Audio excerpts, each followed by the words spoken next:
সন্ধেবেলা বসে বসে কি খাবেন ভাবছেন বা বাড়ির লোককে কি খাওয়াবেন ভাবছেন? তাহলে চটজলদি বানিয়ে ফেলুন এই রেসিপিটা। ছোলার ডালের ডালপুরি আর খোসা সমেত আলুর তরকারি। চলুন দেখে নিন জলদি জলদি করে। প্রথমেই আমি তরকারিটা বানিয়ে নেব। তার জন্য আমি খোসা সমেত আলু চৌকো চৌকো করে কেটে নিয়েছি। ডালপুরি ও আলুর তরকারিটা বানানোর জন্য একটা স্পেশাল মশলা বানিয়ে নেব। তার জন্য একটা ফ্রাইং প্যানে আমি 4টে শুকনো লঙ্কা দিয়ে দেব, 2টো ছোট এলাচ ও 2-3টে লবঙ্গ খুব ভালো করে ভেজে নেব।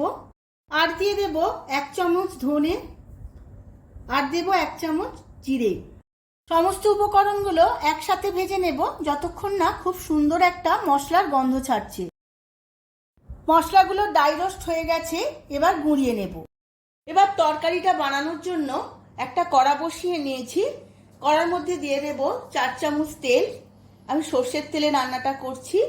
এবার এর মধ্যে দিয়ে দেব 3টে শুকনো লঙ্কা আর 1 চামচ 5 ফোড়ন। 5 ফোড়ন আর শুকনো লঙ্কা খুব ভালো করে ভেজে নেব। এবার এর মধ্যে দিয়ে দেব 1/2 চামচ হিং। সমস্ত কিছু খুব ভালো করে ভেজে নিয়েছি। এবার খোলা শুদ্ধ আলুগুলো এই তেলের মধ্যে দিয়ে দেব। এখন এর মধ্যে দেব 1/2 চামচ নুন আর 1/2 চামচ হলুদ। নুন আর হলুদ দিয়ে আলুগুলো খুব ভালো করে ভেজে নেব।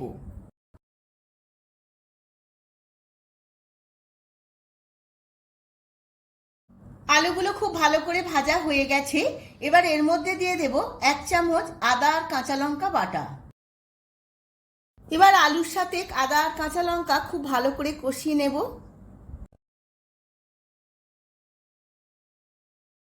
আলুর সাথে আদা আর কাঁচা লঙ্কা খুব ভালো করে কষানো হয়ে গেছে। এবার এর মধ্যে দিয়ে দেব 1 চামচ কাশ্মীরি লঙ্কার গুঁড়ো। যেহেতু আমি কাঁচা লঙ্কা ব্যবহার করেছি তাই ঝাল লঙ্কা দেব না। আপনারা চাইলে যেমন ঝাল খাবেন তেমন দিতে পারেন। সমস্ত মশলাগুলো খুব ভালো করে কষানো হয়ে গেছে আলুর সাথে। এবার দিয়ে দেব পরিমাণ মতো জল। এবার খুব ভালো করে মিশিয়ে নিয়ে চাপা দিয়ে 10 মিনিট সেদ্ধ হতে দেব। পুরের জন্য আমি ছোলার ডাল 300 গ্রাম নিয়ে নিয়েছিলাম, সেটা আমি 2 ঘন্টা ভিজিয়ে নিয়েছি। এবার এই ভেজানো ডালটা মিক্সিতে করে আমি বেটে নেব। আপনারা চাইলে শিলেও বাটতে পারেন।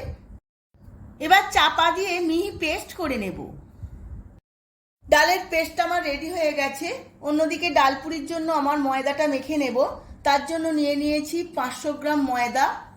এর মধ্যে ময়ান দিয়ে দেব।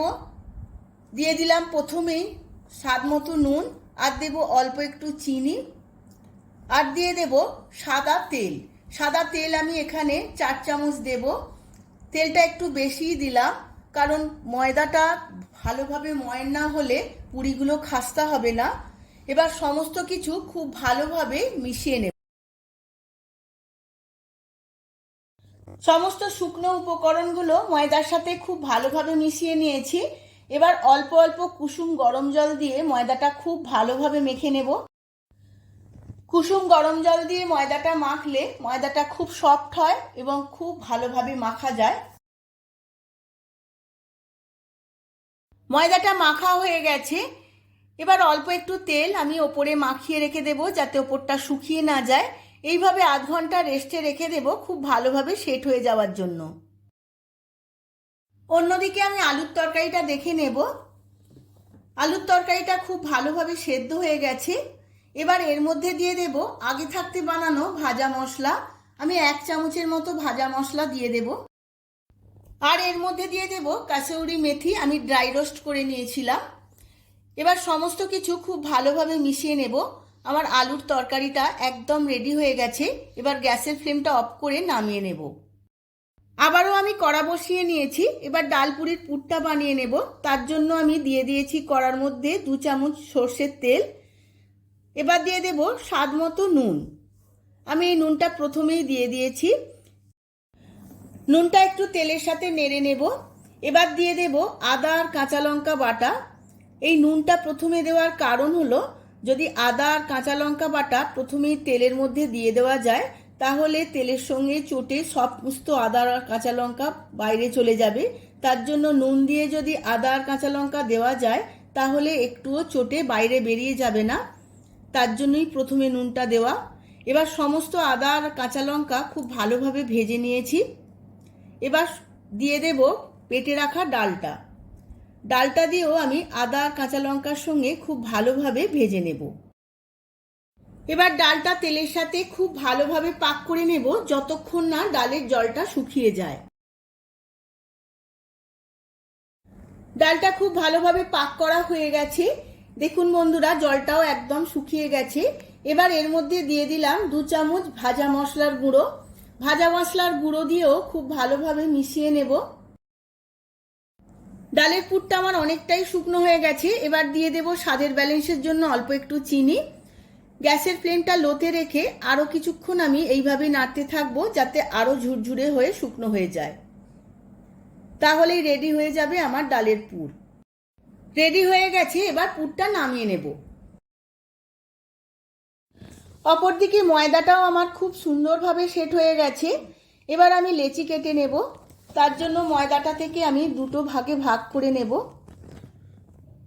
এইভাবে আমি লুচির থেকে একটু বড় সাইজের লেচি কাটবো, যাতে এই লেচির মধ্যে পুরটা খুব ভালোভাবে দেওয়া যায়।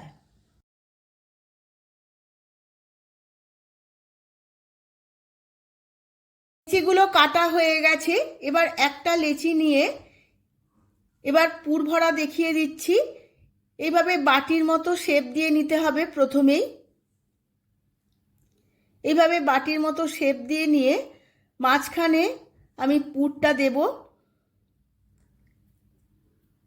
পুরটা এমনভাবে দিতে হবে যাতে বাইরে বেরিয়ে না যায় বা বেলার সময় বেরিয়ে না পড়ে। একটু বুঝে শুনে পুরটা দিতে হবে। এবার চেপে দিয়ে সমস্ত ময়দাটা এক জায়গায় করে একটু পাকিয়ে নেব যাতে বেরিয়ে না আসে পুরটা। এইভাবে হাতে করে একটু গোল করে নেব। ব্যাস রেডি হয়ে গেল। একটা দেখিয়ে দিলাম। এইভাবেই আমি বাকি লেচিগুলো পুর ভরে নেব। আপনাদের সুবিধের জন্য আরও একটা দেখিয়ে দিচ্ছি। এই একইভাবে এইভাবে বাটির মতো শেপ দিয়ে মাঝখানে পুরটা নিয়ে নেব।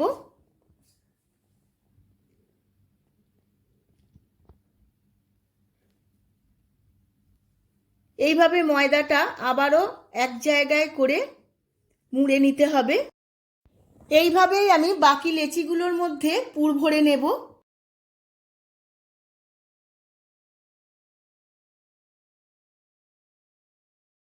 সমস্ত লেচিগুলোর মধ্যে পুর ভরা হয়ে গেছে। এবার বেলে নেব। এইভাবে হাতে করে একটু চাপ দিয়ে হালকা হাতে বেলতে হবে, না হলে পুরগুলো বেরিয়ে যেতে পারে। বেশি বড় করব না, মিডিয়াম আমি সাইজ করব। দেখুন বন্ধুরা, বেলে নিয়েছি। এইভাবেই আমি সমস্ত লেচিগুলো বেলে নেব। আমি আগে থাকতেই তেল গরম বসিয়ে দিয়েছিলাম। আমি সাদা তেল দিয়ে পুরিগুলো ভাজবো।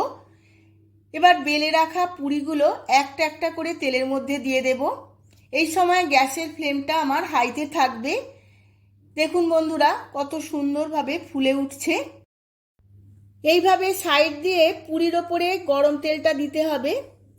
এইভাবে উল্টে পাল্টে খুব ভালো করে লাল লাল করে ভেজে নেব। দেখুন বন্ধুরা, পুরিটা আমার কত সুন্দর ফুলে উঠেছে। এইভাবে উল্টে পাল্টে ভেজে নিয়েছি। এবার তেল ছেঁকে তুলে নেব পুরিটা। এইভাবেই আমি বাকি পুরিগুলো ভেজে নেব, তারপর সার্ভ করে। দেখুন বন্ধুরা, আমি একটা ভেঙে দেখিয়ে দিচ্ছি কত সুন্দর কচুরিটা বা পুরিটা হয়েছে। পুরটা কত সুন্দর সমানভাবে চারিদিকে রয়েছে। আমি তরকারি দিয়ে সার্ভ করে নিয়েছি। আশা করছি এই ভিডিওটি খুবই ভালো লেগেছে আপনাদের। আপনারাও যে কোনো পূজা অনুষ্ঠানে বা বাড়িতে যে কোনো দিন বানিয়ে ফেলুন আর একইভাবে সার্ভ করুন। দেখবেন ছোট বড় সবার খুবই ভালো লাগবে। ভিডিওটা যদি ভালো লেগে থাকে ভিডিওটিতে প্রচুর প্রচুর বন্ধুদের সাথে শেয়ার করবেন। আজ তাহলে আসি, আবার দেখা হবে পরবর্তী ভিডিওতে নতুন কোনো রেসিপি নিয়ে।